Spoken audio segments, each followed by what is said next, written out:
मेरा नाम डी.एन. सब्बरवाल है।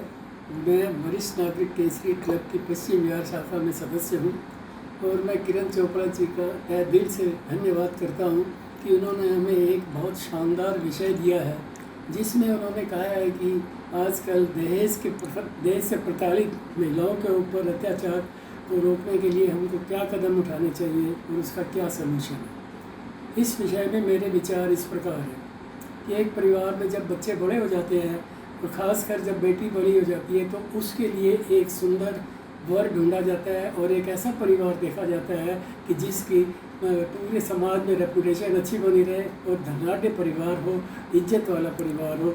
ये सब खोज कर सोच विचार कर माता पिता उसका विवाह उसी परिवार के लड़के से कर देते हैं। और जब लड़की शादी के बाद विदाई के समय अपने घर छोड़कर मायके में जाती अपना घर छोड़कर ससुराल में जाने लगती है तो उसको उसके साथ ढेर सारा दहेज दिया जाता है, जिसके अंदर ज़रूरतमंद सभी वस्तुएं होती हैं। तो कभी कभी तो लड़की वाले कार और फ्लैट तक भी दे देते हैं ताकि उनकी लड़की ससुराल में जाकर सुखी रहे।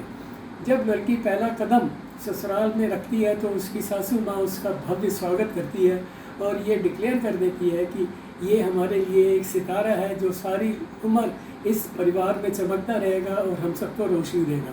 ऐसा व्यवहार देखकर लड़की के दिल में उमंगें और ज़्यादा हो जाती हैं और ये परंतु जब ससुराल वाले उसके दहेज को देखते हैं तो उनका दिल एकदम बदल जाता है और वो संपत्ति और दहेज की लालच में अपना सब कुछ खोकर चले जाते हैं और विचार एकदम बदल देते हैं। वो सोचते हैं कि लड़की वालों के पास तो बहुत सा धन है, तो क्यों ना इस लड़की से हम माँ बाप से कलवा के हमें धन दिया जाए ताकि हमारे पास और धन आ जाए। तो थोड़े दिनों के बाद 2-3 महीने के बाद उसकी सासू माँ उससे बोलती है, लड़की से बोलती है कि अपने माँ बाप के यहाँ जाओ और हमारे लिए कोई 30-40 लाख रुपया लेकर आओ, क्योंकि तेरे ससुर का और तेरे पति का जो व्यापार है उसमें काफ़ी नुकसान हो गया, उसके आने से सब ठीक हो जाएगा। ऐसा ये 2-3 बार डिमांड करती है। वो लड़की सीधी होती है और लड़की के माँ बाप भी उसको दे देते हैं, लेकिन उसके सास ससुर को तो एक गंदी आदत पड़ जाती है, बार बार उसको वहाँ अपने मायके से धन लाने की जिद करते रहते हैं। एक समय ये आ जाता है कि जब उसके माँ बाप देने से इनकार कर देते हैं तो लड़की मायके भी नहीं जाती है और साफ मना कर देती है कि बाबूजी हमारे घर में अब इतना पैसा नहीं है जो आपको दे देंगे, आपको दे दिया जाए। ये बात सुनकर सास ससुर उसके ऊपर तानों की बौछार चढ़ा देते हैं, जिसमें सास ससुर ननद देवर सब ताने मारते हैं और बेचारी अकेली सबके तानों को बर्दाश्त करती रहती है। रिजल्ट ये होता है कि वो अकेले में बैठ के रोती है और सोचती है इस समस्या का क्या समाधान होना चाहिए।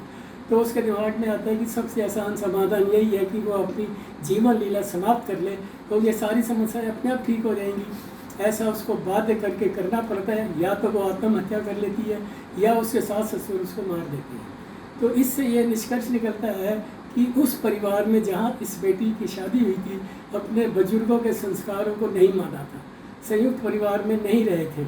इसी के कारण ना उनको अच्छी शिक्षा मिली, ना उनको ये पता लगा कि परिवार में किस तरीके से हमें रहना चाहिए, और उसका उनको ये हर्जाना भुगतना पड़ा कि समाज में भी उनकी बेइज्जती हुई और बेटी के माँ बाप ने भी अपनी बेटी को खो दिया।